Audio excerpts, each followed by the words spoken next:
Anyway, kita bicara tentang penetapan tersangkanya Bapak HK. Tahu kan HK? Harus disebut itu kan? Oh, disebut aja. Hasto Kristianto ya. Nah. Jadi Sekjen PDIP yang ya beberapa, ya maksudnya bukan beberapa sih, 2 hari lalu itu dinyatakan tersangka secara resmi oleh KPK. Dan kan ini sebetulnya udah agak lama nih. Udah istilahnya kan ini berbarengan dengan kasusnya Harun Masiku, Wahyu siapa namanya? Wahyu Setiawan. Wahyu Setiawan gitu ya. Nah itu kan berbarengan sebenarnya. Harun Masiku yang lain, Wahyunya sudah divonis, bahkan sudah keluar ya saya dengar ya. Bebas bersyarat. Sudah bebas bersyarat karena dia cuma divonis 6 tahun. Jadi 2020 sekarang kan sudah lebih 3 tahun. Jadi udah menjalani lebih setengah masa hukuman kan. Ya. Karena dia cuma divonis 6 tahun dari tuntutan 8 tahun kan. Ya. Tiba-tiba nih muncul yang ini. Gitu kan. Ya kalau kita bicara hukum positif, tentu pertanyaannya adalah apakah boleh sebuah kasus utama yang sudah divonis yang berkekuatan hukum tetap, kemudian penyidik masih mencari keterangan untuk mengembangkan kasus itu? Ya, kira-kira itu. Saya tidak bisa mengatakan boleh tidak boleh, tapi itu pertanyaan. Tapi kalau lihat akal sehat, sudah selesai itu, berarti kan semua fakta persidangan sudah masuk ke situ, dia berhenti di situ. Iya. Nah, tapi kan kita nggak tahu, pertanyaan tadi mungkin penegak hukum yang jawab boleh nggak boleh. Kalau boleh, ya pengembangan kasus terhadap Mas Hasto ini mungkin berdasarkan itu dong. Atau katanya ada novum baru kan macam-macam. Itu semua tertulis di KUHP lah itu ya, cara-cara kerja itu. Tapi kalau kita melihat dari situasi politik atau situasi exposure media, ini barang up and down sejak tahun 2019. Sejak Harun Masiku pengen menjadi pengganti antar waktunya siapa namanya, Nazrudin Kemas ya, saya lupa, yang dapilnya Palembang, sebentar Harun dari daerah lain mau cross ke sana sebagai PAW dengan perolehan suara kurang dari 15.000 kalau nggak salah. Sementara yang harusnya mengganti itu perempuan, yang suaranya lebih besar mau digeser. Dari situlah rangkaian suap menyuap terjadi, kan gitu. Jadi kalau memang KPK mengatakan kami berbasis pada hukum, ya kita terima sebagai pernyataan, tapi sulit dibantahkan juga bagaimana publik melihat bahwa ini tidak semurni itu. 2020 kasus itu muncul, pemilunya 2019, kemudian orang yang disangkakan itu didakwa malah sudah divonis, sudah bebas di 2024, 23 barangkali ya, karena 3 tahun lebih. Tiba-tiba ada muncul tersangka baru 2024 akhir. Nah, kalau lihat ada 2 pemilu yang dilewati, 2019, 2024, dan mungkin ada situasi yang lain. Saya membacanya, andai kata kemarin Pak Jokowi tidak pecah dengan PDIP, ini secara media kita lihat, mungkin nggak ada kasus Hasto ini. Kenapa? Di antara rentang waktu itu sendiri, banyak kasus yang cukup monumental yang dilaporkan oleh masyarakat ke KPK, sampai sekarang masih adem-adem juga. Bahkan kasus ketua KPK sendiri yang tersangka pun sampai sekarang belum jelas. Jadi kan kita bisa baca juga, jangan-jangan dulu kasus ini di cover up atau diredam karena mungkin ketua KPK punya dukungan politik di masa lalu lewat PDIP walau-walam waktu dia ketua KPK. Sekarang kan ketua berganti. Jadi macam-macam spekulasinya. Ya bisa diperbantahkan, tetapi kan fakta-fakta itulah yang terjadi gitu.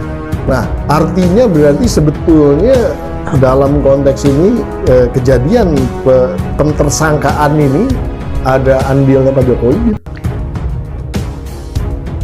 Kalau menurut logika ya, mestinya ada. Kenapa? Misalnya Bivitri mengatakan penyerahan 10 nama calon pimpinan KPK itu di ujung waktu rezim Pak Jokowi, yang secara moralis sebenarnya tidak boleh dia lagi yang mengirim ke DPR. Dia yang melakukan seleksi itu. Presiden penerusnya, Pak Prabowo Subianto, tidak meralat nama itu dan tidak menggunakan fraksi Gerindra untuk menolak. Itu logika yang disampaikan Bivitri ya, yang mengatakan bahwa jadi ini orangnya Pak Jokowi. Kemudian bisa dibantah, ya bisa saja. Tapi antara yang Anda bantah dengan public perception itu kan 2 hal yang berbeda. KPK mungkin sekarang sedang berusaha membantah macam.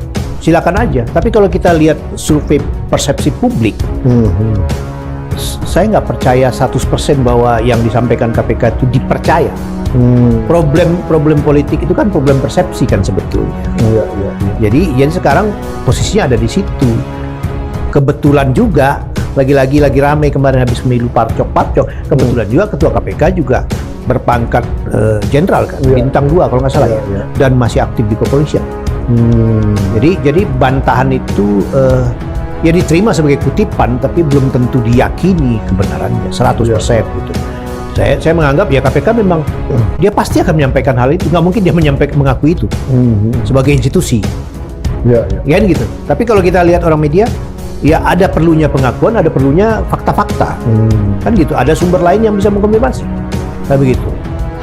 Ini kan baru beberapa bulan ya mereka menjabat nih komisioner yang Baru kemarin, kan baru dilantik belum 1 bulan. belum sebulan malah. Ya. Nah, tapi jawaban ketua KPK bahwa status tersangka Hasto sudah ada sebelum dia dilantik. Nah, Jadi dia hanya menyampaikan. itu yang saya mau tanya. Dia sebenarnya. hanya menyampaikan. Iya, iya. Cuma kan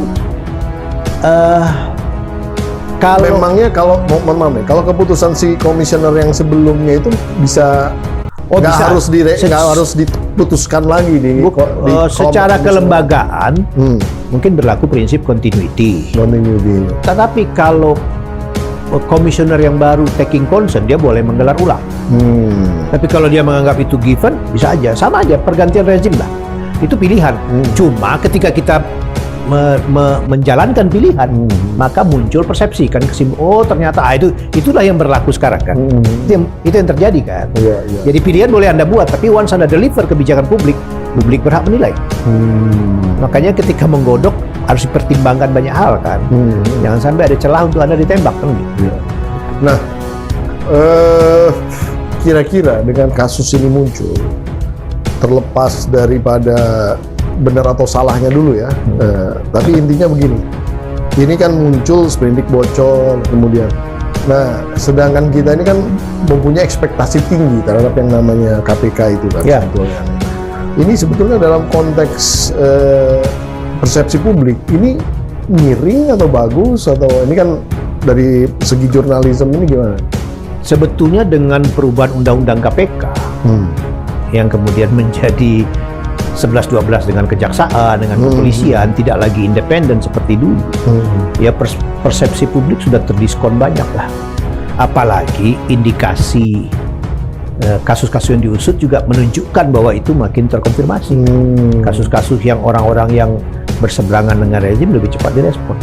Kan misalnya begini, Ubaidillah Badrun dari UIN ya, sudah melaporkan Gibran kalau nggak salah.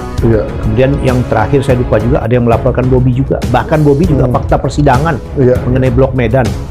Lebih besar angkanya, lebih besar magnitude-nya secara media massa. Betul. Belum ada kita lihat sikap KPK.